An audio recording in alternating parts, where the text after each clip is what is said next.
జై శ్రీమన్నారాయణ. నేను మీ icon astrologer Gattupalli Suresh Babu. మనకి ఈ 2025 సంవత్సరం రావటం, అందరికీ గ్రహస్థితులు మారడం అంటే ఎలా అంటే నైట్ తగిలేటువంటి లాట్లాగా, అలానే కుడి ఎడమలాగా, అలానే మనకి ఓడలు బళ్ళు అవుతాయా, బళ్ళు ఓడలు అవుతాయా అనే విధంగా ఉన్నాయి గ్రహస్థితులు.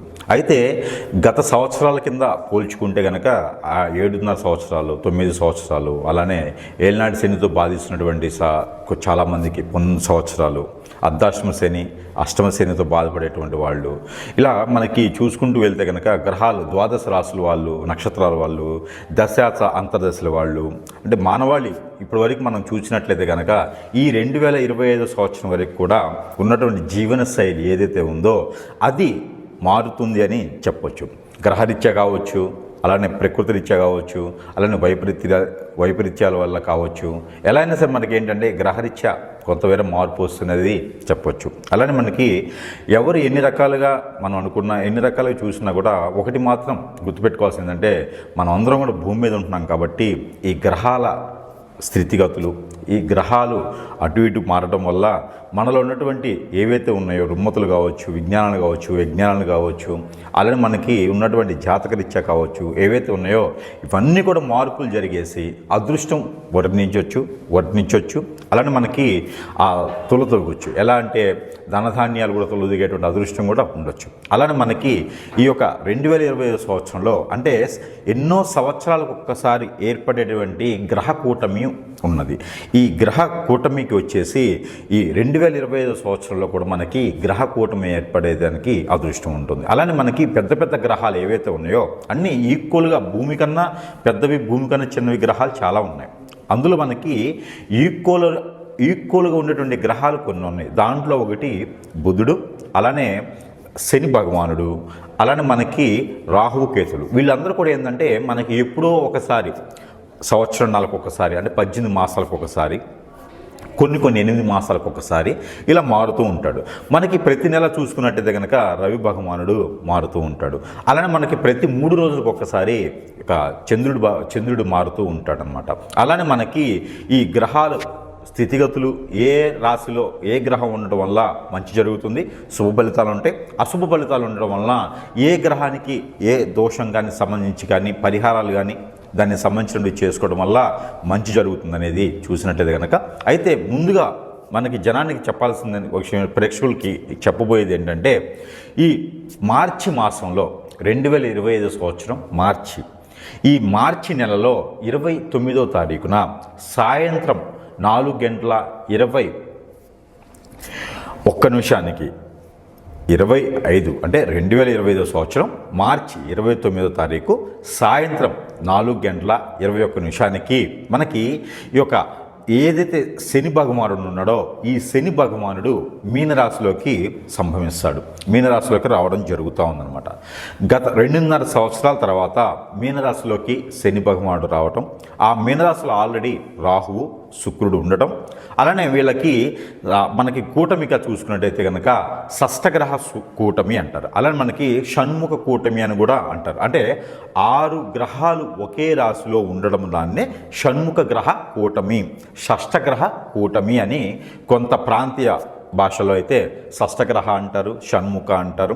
ఈ యొక్క గ్రహ కూటమి రావటం వలన ద్వాదశ రాశుల వాళ్ళందరికీ కూడా మనం అనుకున్నట్టుగానే జాతకాలన్నీ కూడా మారేదానికి అదృష్టం ఉంటుంది. కాబట్టి ఈ షష్టగ్రహ కూటమి, ఈ షణ్ముఖ గ్రహ కూటమి ఏదైతే ఉందో ఈ షణ్ముఖ గ్రహ కూటమి రవి, శుక్రుడు, బుధుడు, అలానే మనకి రాహువు, అలానే మనకి చంద్రుడు, రవి కూడా, వీళ్ళందరూ కలిపితే 6 గ్రహాలు. ఈ 6 గ్రహాలు కూడా మీనరాశిలోకి రావడం జరుగుతూ ఉంది.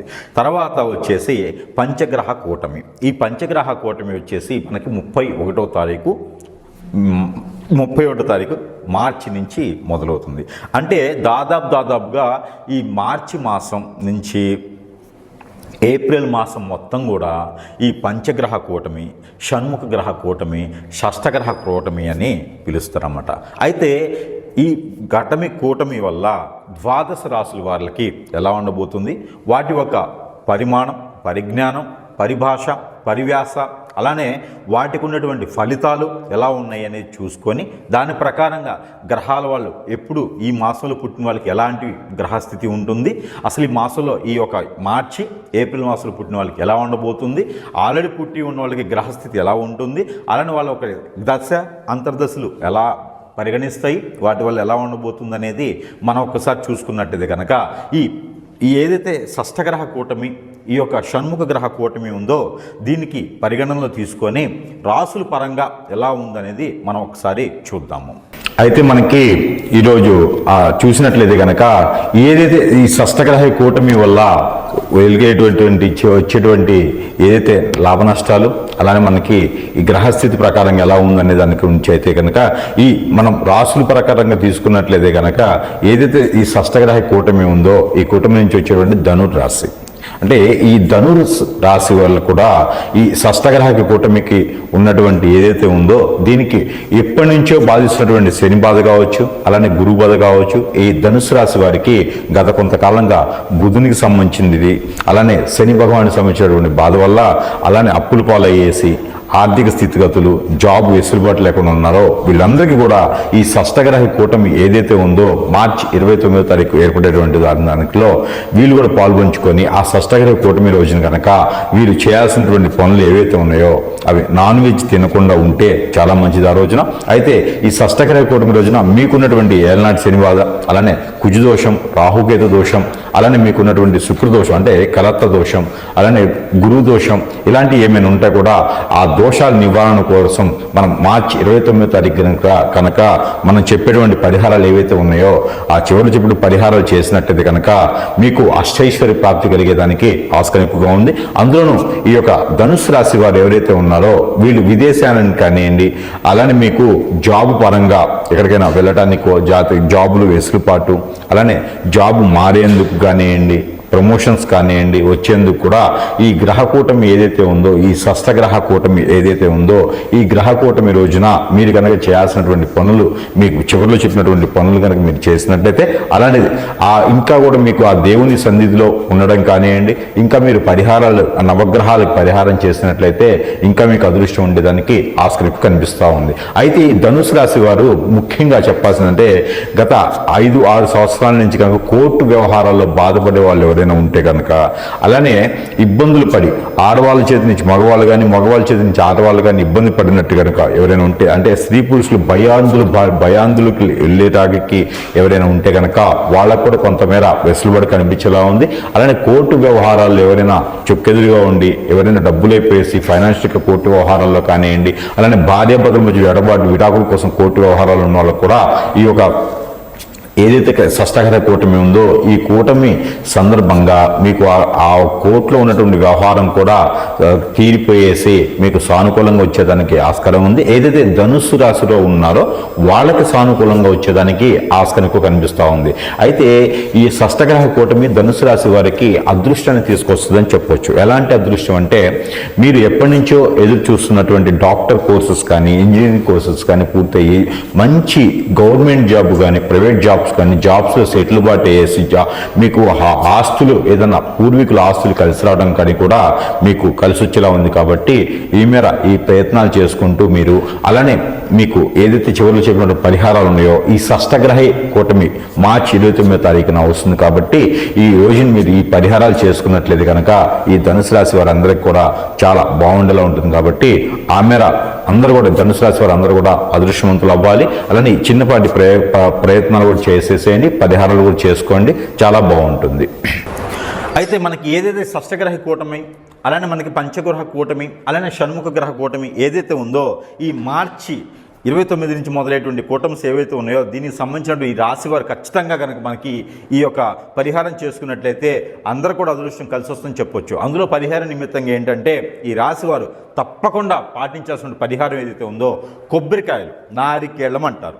ఈ నారికేళం కనుక ఈ మార్చి 29 తర్వాత ఏప్రిల్ మాసం మొత్తం కూడా మీరు ఈ కొత్త సంవత్సరంలో ఈ నారికేళాలు ఏవైతే ఉన్నాయో ఈ నారికేళాలు కనుక మీరు ఒక 5 నారికేళాలు తీసుకొని నవగ్రహాలకు ముందు సమర్పించినా, లేదా ఏదైనా అమ్మవారి ఆలయంలో కానీ సమర్పించినా, లేదా మీకు ఏదైనా దగ్గరలో ఉన్నటువంటి గురువు ఆలయం ఏదైతే ఉందో శ్రీ విరాట్ పోతులూరు వీరబ్రహ్మేంద్ర స్వామి, దత్తాత్రేయ స్వామివారు, అలానే సాయిబాబా గారు, అలానే మనకి బుద్ధ ఆలయాలు, అలానే మనకి గురువు సంబంధించిన రాఘవేంద్ర స్వామి లేదా లక్ష్మీ నరసింహ ఆలయం, ఆయన కూడా గురువు కింద లెక్క కాబట్టి ఆయన దేవుడు అయినప్పటికీ విష్ణుమూర్తి అయినప్పటికీ గురువు కింద భావిస్తారు. అలానే మీకు దక్షిణామూర్తి ఆలయం ఎక్కడైతే ఉన్నాయో ఈ ఆలయాల్లో కనుక మీరు ఈ 5 కొబ్బరికాయలు కనుక సమర్పించినట్లయితే కనుక మీకు అన్ని రకాల రుమ్మతులు, గ్రహాల నుంచి వచ్చినటువంటి రుమ్మతులు ఏవైతే ఉన్నాయో ఇవన్నీ కూడా తొలగిపోయి కనుక ఎక్కువ ఆస్కారం ఉంటుంది. కాబట్టి ఈ మేర ఈ చిన్న చిన్న పరిహారాలు చేసుకోవడం ద్వారా అదృష్టవంతులయ్యేదానికి ఎక్కువ ఆస్కారం ఉంది ఈ రాశి వారికి.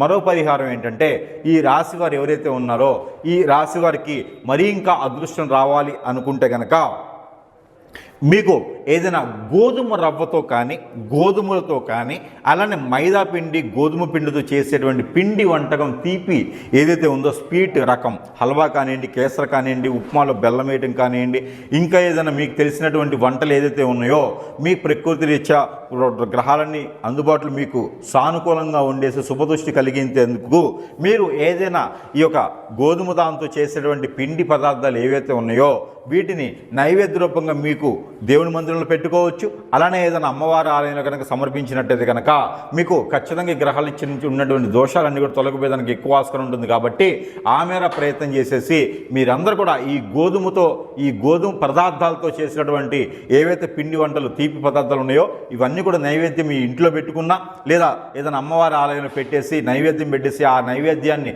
ప్రసాద రూపంగా ఎవరికైనా పెట్టేసినా కూడా మీకున్నటువంటి గ్రహరీత్యా దోషాలను కూడా తొలగిపోయేదానికి ఆస్కారం ఎక్కువగా ఉంటుంది. ఎవరైనా విదేశానికి వెళ్ళాలనుకున్న ఆర్థిక స్థితిగతుల్లో ఉన్నా కూడా ఖచ్చితంగా గోధుమలతో మీరు పిండి వంటలు చేసేసి ఆ తీపి పదార్థాన్ని కనుక నైవేద్యంగా పెట్టి చూడండి. ఖచ్చితంగా ఈ ఏప్రిల్ మాసం కొత్త సంవత్సరంలో కనుక అందరికీ అదృష్టవంతులుగా ఉంటుంది. ఈ 2025వ సంవత్సరంలో అందరూ కూడా రాణించేసి అందరూ కూడా రాజుల్లో పాలించాలని నేను కోరుకుంటా ఉన్నాను. అలానే మనకి ఈ రాశి కూడా అన్ని రకాలుగా చిన్న చిన్న పరిహారాలు చేసుకోవడం ద్వారా అదృష్టవంతులు వరించేలా ఉంది. కాబట్టి ఖచ్చితంగా గ్రహరీత్యా ఉన్నటువంటి దోషాలను కూడా తొలగిపోయేదానికి ఆస్కారం ఉంటుంది. కాబట్టి ఈ చిన్న చిన్న ప్రయోగాలు చేయండి. జై శ్రీమన్నారాయణ.